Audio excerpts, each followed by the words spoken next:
I'm Parkie the Park Ranger. And my name's Squeakers. We read the Bible and we help each other. So explore with us. Today's the day. Let's see what the Bible has to say. Hey everybody! My name is Parkie the Park Ranger, and I am so excited that you're here today to help us tell another story from the Bible. Let's call Squeakers down, shall we? Squeakers! Come on down!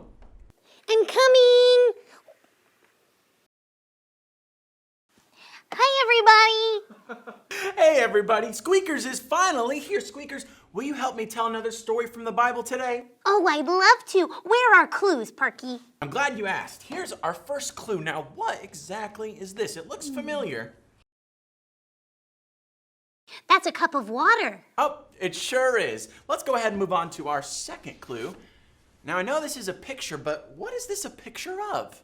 It looks like a boat, but I haven't never seen a boat like that before. Well, you're exactly right. This is a really, really old boat. A boat that was around in Jesus' time doesn't look like the boats we have today. For example, there's no fancy gadgets and lots of strings or a motor on the back. Really, all they had was the boat itself, a few sails, and some oars to row with. Wow. Okay, so we have a boat and some water, but what's our last clue? Well, I'm glad you asked. Here is our last clue. Now, what are these? Oh, I've heard of those. They're sandals. They're meant for walking, but I don't wear shoes, so I wouldn't know. You're exactly right. These are definitely sandals meant for walking. And during Jesus' time, this is what everybody wore to walk with. They didn't have sneakers or boots or fancy lights on their shoes. This was it. Wow. That's right. So we've got our sandals, we've got our boat, we've got some water. Now, what story from the Bible could this be? Is it the story of Jesus walking on water? Oh, it is! Yay. Great job, Squeakers! Well, if you guys remember, the last time that we talked about Jesus feeding all those 5,000 plus people, this story actually takes place right after that. Do you remember, Squeakers? I do. Well, after all the people went away, Jesus went to the disciples and he told them, "Get in a boat and sail across the Sea of Galilee, and I will meet you on the other side." So the disciples got in a boat and they left. Now Jesus went by himself up on top of the mountaintop and he began to pray to God. And he prayed to God for a really long time. So long that it was late into the night. Well, the disciples were in their boat really early in the morning when the wind started to pick up and the waves started to pick up. And they began to get a little nervous. Well, one of the disciples looked out across the water and he saw a figure coming towards them. And he began to become afraid because he thought it was a ghost. Oh, no! Oh my goodness, but don't worry, Squeakers. It wasn't a ghost. What was it? It was Jesus walking on the water towards them. What? He can do that? He sure can. Well, the disciples were looking out and they were afraid, and Jesus knew they were. So he called out to them and he said, "Don't be afraid, for it is I, Jesus." Well, you see, Peter, one of the disciples on the boat, didn't believe it was. So he called out to Jesus and he said, "If this is really you, Lord, command me to walk onto the water and I will come to you."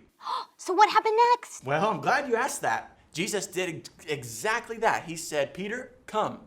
So Peter stepped out of the boat, and surely enough, he could walk on the water. What? That's right. So he kept his eyes on Jesus and he was able to walk across the water. Oh, that's so cool. Do you remember the storm that was raging around them and the winds and the waves? He began to become afraid. I would too. Me as well. I mean, I've tried to walk on water before. It does not work. But when he looked down at the water and he kept his eyes off God, he fell into the water. Oh, no. That's right. But don't worry, he didn't have fear for too long because Jesus reached in and pulled him out and set him back on the boat. Hooray! That's right. And Jesus went onto the boat and he told Peter, "Ye of little faith, why did you doubt?" And all the disciples began to worship God and they said, "Truly, you are the Son of God." So, Parkie, this is a great story and all, but what can we take away from it? Well, I'm glad you asked that, Squeakers. You see, here's the thing. Even though Peter messed up and he kept his eyes off Jesus, he still continued to obey and follow Jesus for the rest of his life.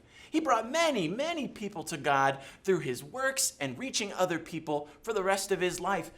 You might say that he never, ever gave up. And that's what we can learn from this. When you make a mistake or when you feel like you failed, it's important, of course, to ask for forgiveness if you did something wrong, but it's equally as important to never give up and to continue to follow God. Wow, that was a really cool story, Parkie. I love this story. Me too. Thank you guys so much for tuning in with us today. We can't wait to see you guys next week. Bye-bye. Bye-bye.